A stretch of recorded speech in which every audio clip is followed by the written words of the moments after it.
มาเห็นแล้วเป็นตาอยากได้ผัวบ้านนี้เนาะ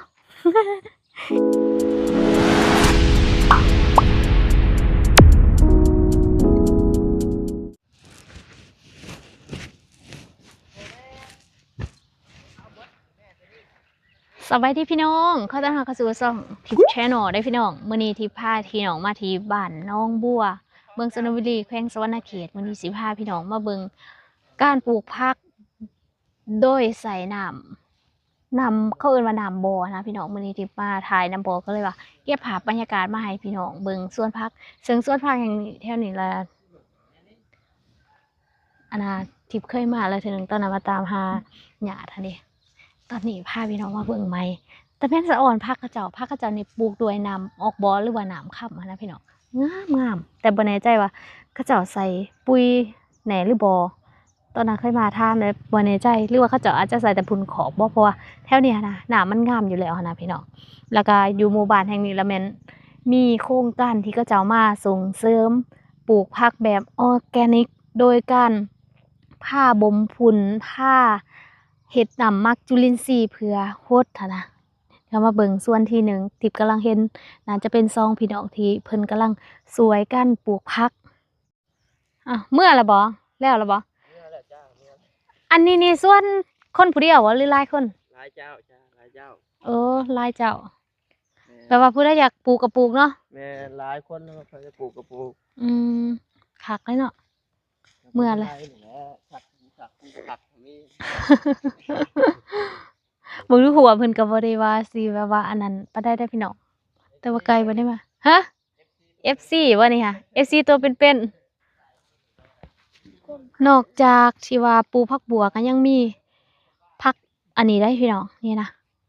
ผักเทียมมึงดูเนี่ยผักเทียมเพิ่นก็ปากงามๆนี่ที่ว่าการปลูกผักนี่เวลาปลูกใน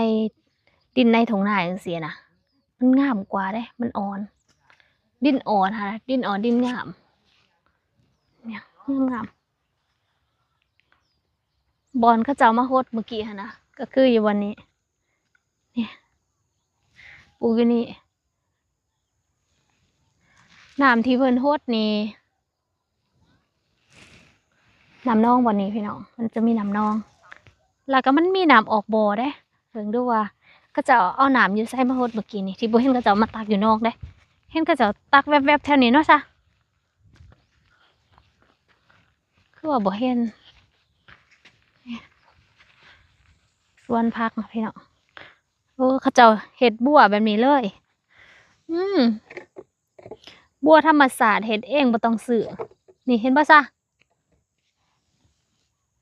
สบาย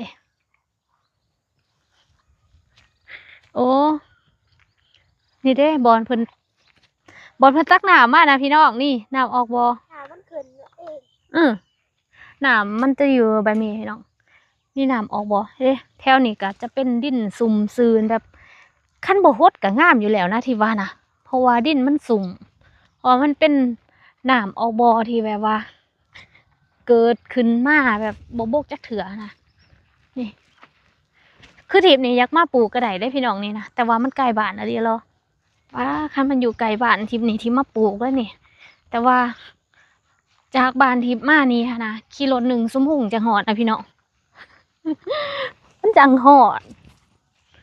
ท่านแบบว่าเฮามาเอาลูกเอาผัวอยู่พี่อันนั้นคักอยู่ แล้วก็มาปลูกเพิ่นบ่ได้ห้ามว่าคนนอกพื้นที่นะบ่ให้มาปลูกโอ้ยว่าแต่ให้ดูนะมาปลูกจังซี่นะ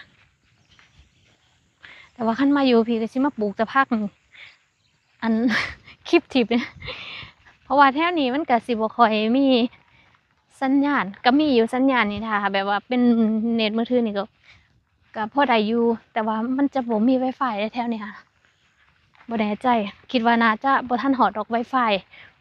ทรายที่ว่าดึงเข้าบ้านหั่นน่ะเดี๋ยวสิพาพี่น้องไปเบิ่งทางพี่เป็นน้ำออกบ่แต่ว่าคือบ่เห็นเขาเจ้าปลูกผักทางนี้ปีนี้เขาเจ้าบ่ปลูกบ่หรือว่าจังได๋แต่ว่าปีกายนี้เขาเจ้าปลูกหลายๆเด้ที่พี่น้องเห็นในตอนนี้ก็คือน้ำที่มันออกมาจากดินนั่นนี่นะบริเวณน้ำมาจากทางใด หน้าแซงวันนี้แหละที่เคยมาพี่กายเนี่ยนะพี่น้องเด้อกระเจ้ากำลังเริ่มหวานได้เนี่ยเห็ดหน้าหวาน แต่ว่าปีนี้ส่วนพักก็จังหวะบ่หลายปานใด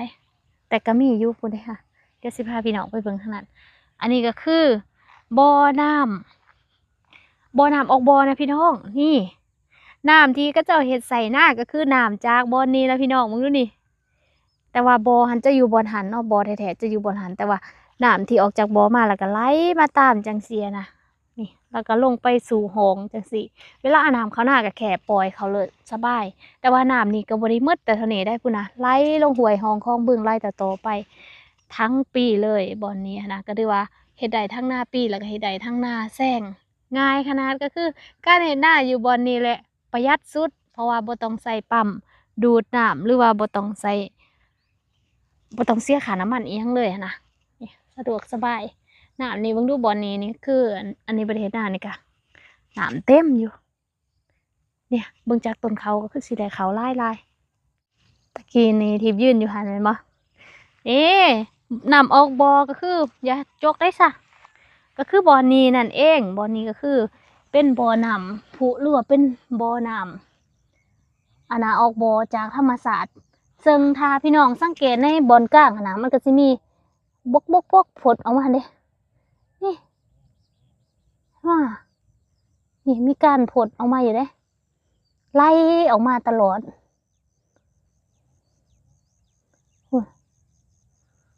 ไล่ออกมานี่แหละคือบ่อน้ำที่เพิ่นใส่เหตุการณ์เกษตรเบิ่งความใสของน้ำเอาลงไหมเบิ่งใส่2 มือเบิ่งปั้นน้ำกินสะอาดแท้สะอาดหวายนี่สีใสน่ะน้ำออกบ่อตามธรรมชาติใสกว่าน้ำว่าป่าอีกใสปานน้ำดื่มเนาะ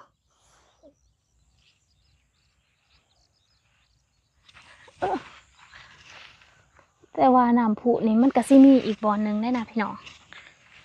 มันจะมีอีกบ่อหนึ่งเดี๋ยวสิพาพี่น้องไปเบิ่งสวนผักบัดนี้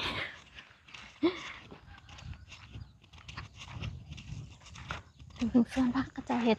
สวนมันขึ้นมืดละบอกเมื่อกี้ยังเห็นคนอยู่โอ้ยังอยู่สวรรค์น้องบัวโศกที่ไร่ทิวมีบ่อน้ำธรรมศาสตร์แบบนี้ทิพย์สงสัยว่านี่ก็อาจจะแมนบ่อน้ำผูอีกบ่อหนึ่งนี่คือสิแมนนั่นนี่บ่อนนี้ก็เจ้าบ่ทันได้ปลูกผักเพราะว่าน้ำฮักกะบ่มีน้ำนะฮะดินฮักกะแห้งแต่ว่าบ่อนที่ก็เจ้าปลูกก็คืออยู่บ่อนนี้โอ้อยู่นี่บ่อนนี้เพิ่นคือสิหวานกาเพราะว่าหวานหน้านาเนี่ยอันนี้ก็คือบ่อนหวานกาที่จะเห็นหน้าแซงเนี่ยไปมาเบิ่งผักอันนี้ก็ไล่เจ้าคือกันได้เนี่ยไล่สวนโอ้มาเบิ่งผักเพิ่นปลูกผักคือที่ปลูกซ้ำนี่ได้ฮอด2 ศอกพุ่นน่ะหัวน่ะปลาโอ้ยมันตื่นเรื่องว่าบางไง โอ้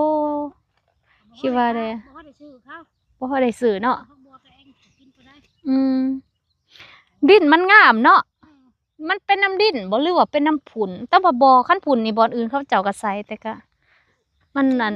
ต้องได้ดูแลพิเศษแน่มันต้องบ่อนดินมันก็สุ่มแน่เนาะคันสิว่าเนาะแต่ว่าคันเอาดินไปปลูกบ่อนอื่นก็น่าจะบ่งามดอกเพราะว่า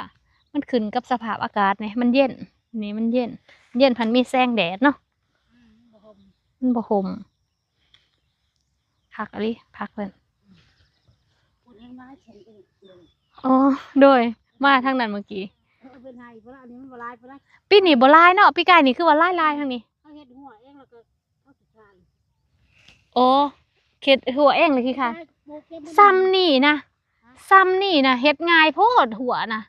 อยู่เฮ้านั่นตีใส่ตะนางจน3-4 เมตรพุ่นน่ะไกลฮะนะ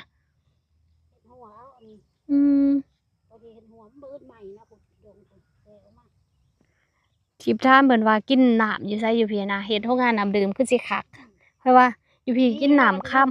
ำฮะมีอยู่ห้องน้ำดื่ม บ้านตะโน่นบ่ เออ บ้านตะโน่นก็น้ำลายบ่ นับค่ำกัน อืม แล้วก็เขามาส่งดิ เขามาส่ง เฮือนนี่โอ้ตะโน่นกับนี่ก็บ่ได้ไกลกันเด้เนาะมันมีอยู่หั่นป้าอยู่หั่นก็น้ำค่ำคือกันนี่บ่เขาเจ้าเฮ็ดนี่ขากเนาะทำพี่เนาะ ก็จะเฮ็ดจังงานทำดื่ม เออ บ้านน้องเลินนี่ก็มีบ้านน้องเลิน งานน้ำดื่มแต่ว่าอยู่นี่หั่นนะน้ำคักอะไรเฮ็ดงานน้ำดื่มคือสิคัก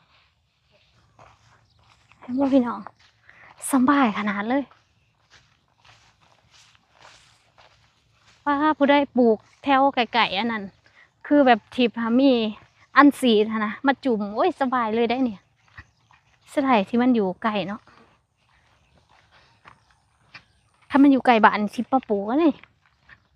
คักเลยทางพุ่นก็มีอีพี่น้องบอนส่วนพออาณา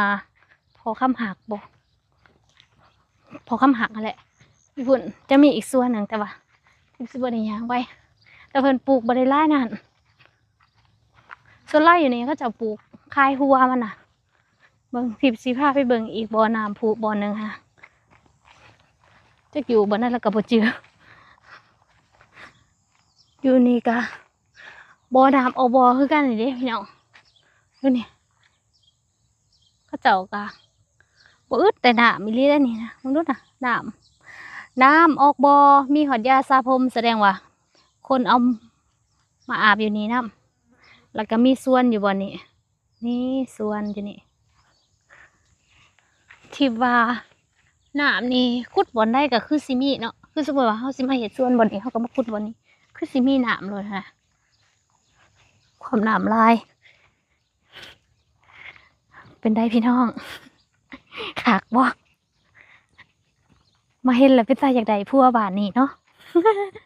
พ่อสิเด็กปลูกผักขาย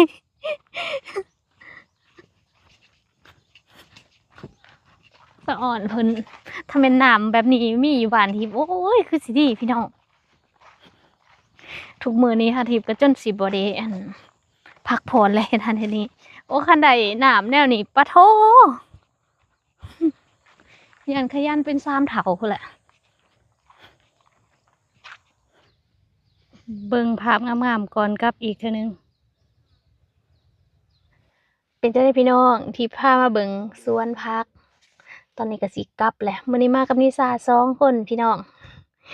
มื้อนี้วันพักนิชาเด็กก็เลยพานิชามาเพราะคนอื่นน่ะบ่ว่างเลยน้องเคยน้องจอยกับน้องไผ่ไปงานน้องเคยแล้วก็เตรียมไปเก็บตู้บอลน้องชายไปเอางานร้าน